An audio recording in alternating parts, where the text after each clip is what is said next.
जरा तसव्वुर करें एक ऐसी तहजीब की जो अपने वक्त से सदियों आगे थी। शहर में तरतीब थी, बेमिसाल सफाई का निजाम था, लेकिन फिर अचानक सब कुछ गायब हो गया।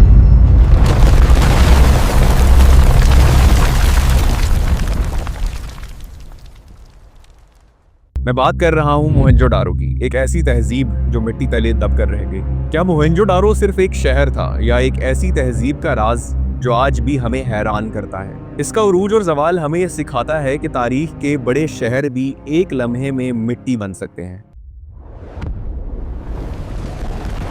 मोहनजोदारो सदियों तक मिट्टी के नीचे छुपा हुआ था। फिर 1922 में आर्कियोलॉजिकल सर्वे ऑफ इंडिया के एक ऑफिसर R.D. बैनर्जी ने इस जगह पर एंशिएंट सिविलाइजेशन के साइंस डिस्कवर किए। ये दरियाफ्त हड़प्पा के बाद हुई, जो कि मोहनजोदारो से 600 किलोमीटर दूर है। बाद में sir John Marshall, Ernest Mackay और K.N. दीक्षित ने यहाँ पर बड़े पैमाने पर खुदाई की। ये शहर पाकिस्तान के प्रोविंस सिंध में लाड़काना से 30 किलोमीटर दूर दरियाए सिंध पर वाक़ है। जब मोहनजोदारो जमीन से बाहर आया तो दुनिया हैरान होकर रह गई। ये शहर 5000 साल पुराना था, लेकिन इसकी कंस्ट्रक्शन और प्लानिंग आज की किसी मॉडर्न शहर से कम नहीं थी। इसकी डिस्कवरी ने साबित किया कि इंडस वैली सिविलाइजेशन इजिप्ट और मेसोपोटामिया के साथ दुनिया की 3 सबसे पुरानी और तरक्की याफ्ता सिविलाइजेशन में से एक थी। एक इतने बड़े शहर का इतने अरसे तक छुपा रहना ये दिखाता है कि आज भी तारीख के बड़े राज हमसे छुपे हुए हैं। मोहनजोदारो कोई आम शहर नहीं था, ये कदीम दुनिया का एक अर्बन मास्टरपीस था। इसकी गलियां सीधी और तरतीब से बनी हुई थी, जो एक दूसरे को 90 डिग्री एंगल पर काटती थी,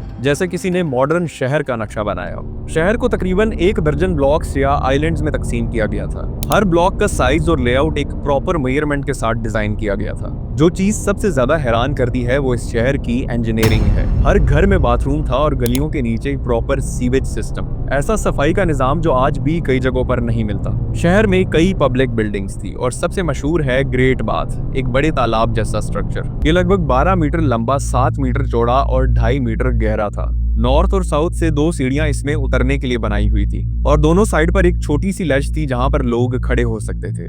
इसकी वॉल्स और फ्लोर्स पर बिटुमन यानी कोल टार की कोटिंग की गई थी, जो इसे वाटरप्रूफ बनाता था। इसके अलावा फूड स्टोरेज के लिए बड़े गोदाम और लोगों के इकट्ठे होने के लिए असेंबली हॉल्स भी मिले हैं। सबसे इंटरेस्टिंग बात यह है कि मोहनजोदारो में किसी बड़े राजा का महल या किसी रिलीजियस साइट्स की निशानियां नहीं मिली। इसका मतलब हो सकता है कि ये लोग अपनी सोशल वेलफेयर, सफाई और पब्लिक हेल्थ को ज्यादा इंपॉर्टेंस देते थे। मोहनजोदारो के लोग गर्मी की वजह से ज्यादातर वक्त बाहर गुजारते थे। अमीर लोगों के पास आंगन होते थे जहां बच्चे खिलौनों और जानवरों के साथ खेलते थे, और जिनके पास आंगन नहीं होते थे वो अपनी छत को ही आंगन समझ के वहां पर सोते और अपने दोस्तों के साथ मिलते थे। बचपन से बच्चों को खेती, शिकार और चीजें बनाना सिखाया जाता था। उनके पास बोर्ड गेम्स और डाइस भी थे। कुछ एक्सपर्ट्स कहते हैं कि डाइस की इजाद भी इंडस सिविलाइजेशन के लोगों ने ही की थी। तिजारत का तरीका बड़ा सिंपल था। पैसे होते नहीं थे और चीजों के बदले चीजें तब्दील की जाती थी। 2 बोरी गेहूं के बदले 1 टोकरी मिनरल्स। ताजिर कश्तियों पर दूर दूर सफर करते थे। हजारों सील्स मिली हैं जिन पर जानवरों के नक्श बने हुए हैं।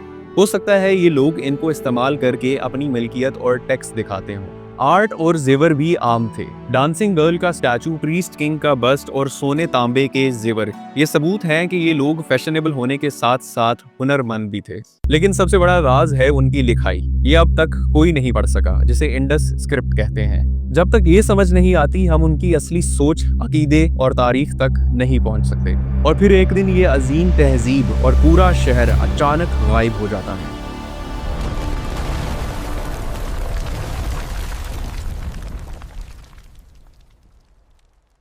ये आज भी एक सवाल है कि इतना बड़ा शहर आखिर मिट्टी के नीचे दब कैसे गया।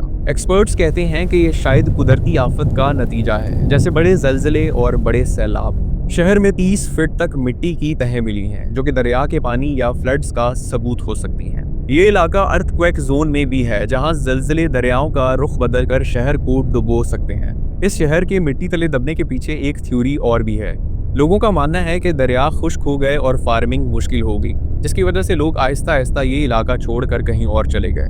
इससे पहले आर्यन इन्वेजन थ्योरी भी मशहूर थी कि कुछ लोग बाहर से आए और इस शहर को तबाह करके चले गए। कुछ स्केलेटन्स मिले थे जिनको वायलेंस का सबूत समझा गया, लेकिन अब ज्यादातर साइंटिस्ट इस थ्योरी को नहीं मानते। जो चीज इस शहर को पुरअसरार बनाती है वो है इसका खामोशी से गायब हो जाना, बगैर किसी जंगों और तबाही के निशानों के। ये दिखाता है कि तारीखी तब्दीलियां कभी कभी इतनी आहिस्ता होती हैं कि उनका दर्द सिर्फ मिट्टी के नीचे महसूस होता है। आज मोहेंजोदारो को क्लाइमेट चेंज, बारिशों और जमीन के नीचे मौजूद पानी की सबब शदीद नुकसान हो रहा है। 2022 के सैलाब में 25 से ज्यादा दीवारें गिर गईं और शहर में 2 फीट तक पानी भर गया।